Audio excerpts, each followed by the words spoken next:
दोस्तों, एक गांव में एक अंधी माँ और उसका बेटा दिनेश रहते थे। पति इकलौते बेटे दिनेश के जन्म के कुछ समय बाद ही चल बसे थे और माँ का जीवन संघर्ष की चक्की में पिस गया।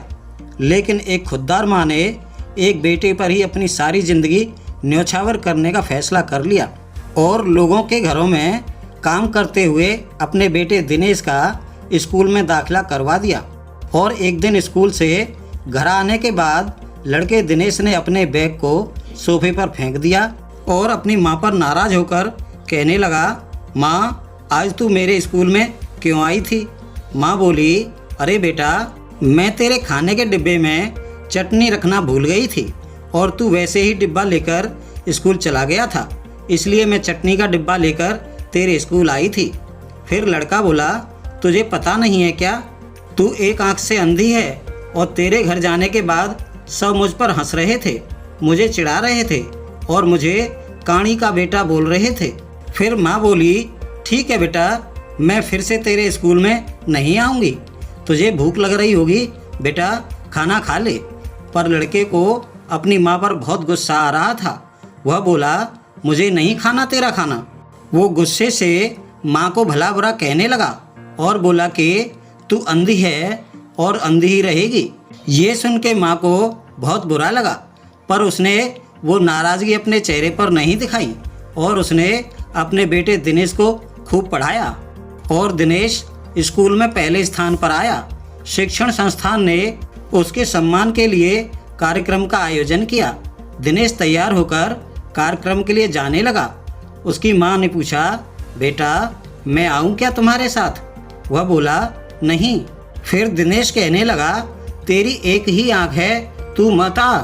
लड़के के शब्द सुनकर माँ को रोना आया, पर उस होशियार और बुद्धिमान लड़के को अपनी माँ का दुख दिखाई नहीं दे रहा था। माँ तो आखिर माँ ठहरी।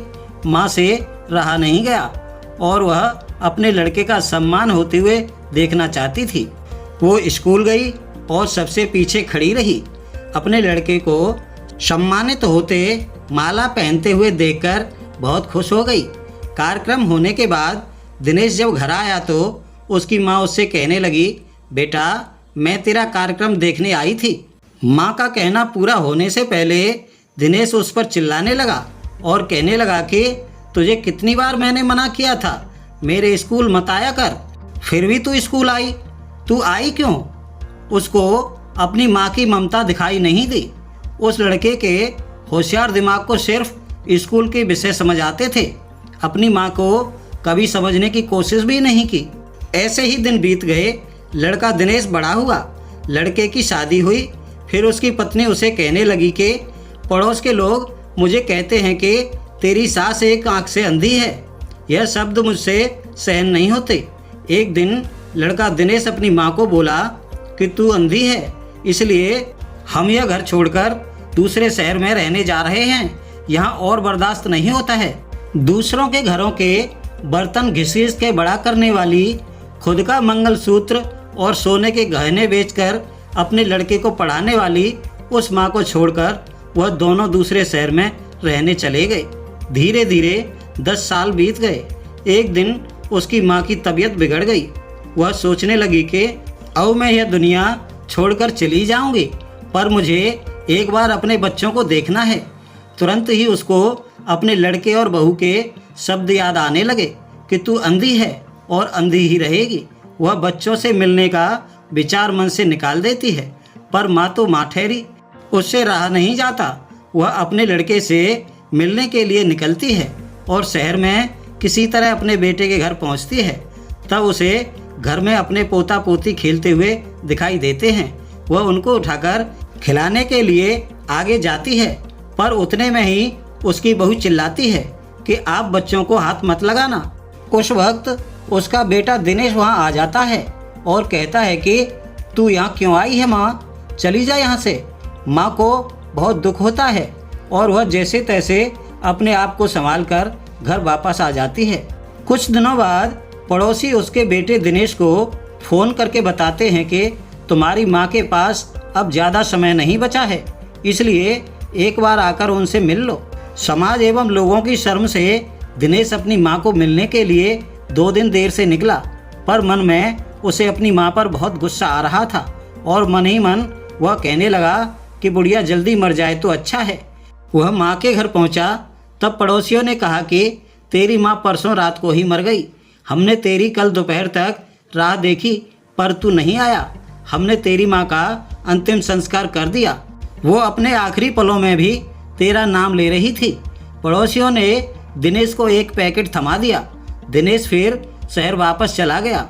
घर पहुंचा तो उसकी पत्नी ने पूछा कि क्या हुआ। तिरस्कार के साथ बोला, अंधी मर गई और क्या। पत्नी ने चाय बनाकर दी और चाय पीने के लिए सोफा पर बैठ गया और उस पैकेट को खोलकर देखने लगा। उसमें एक चिट्ठी थी। वह चिट्ठी उसने निकाली और पढ़ने लगा। चिट्ठी में लिखा था, बेटा ऐसा लग रहा है कि अब मेरा भगवान के घर जाने का समय आ गया है, इसलिए मैं तुझे बता रही हूँ कि तू जब छोटा सा था तब एक एक्सीडेंट में तेरी एक आंख चली गई थी। मैं तुझे ऐसे नहीं देख सकती थी।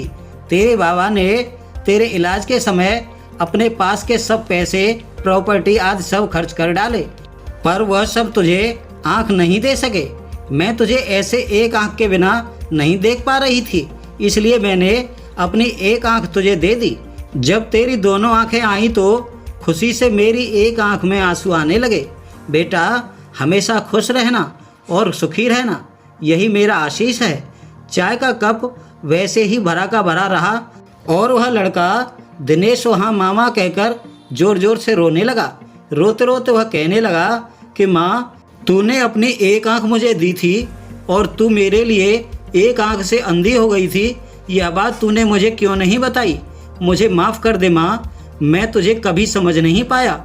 दोस्तों, बेटे के पास अब सब कुछ था, घर, पैसा, परिवार, लेकिन उसे जन्म देने वाली, उससे भी ज़्यादा उसे सुखी रखने के लिए संघर्ष में अपना जीवन जलाकर जीवन भर बिना एक आंख के रहने वाली माँ नहीं थी।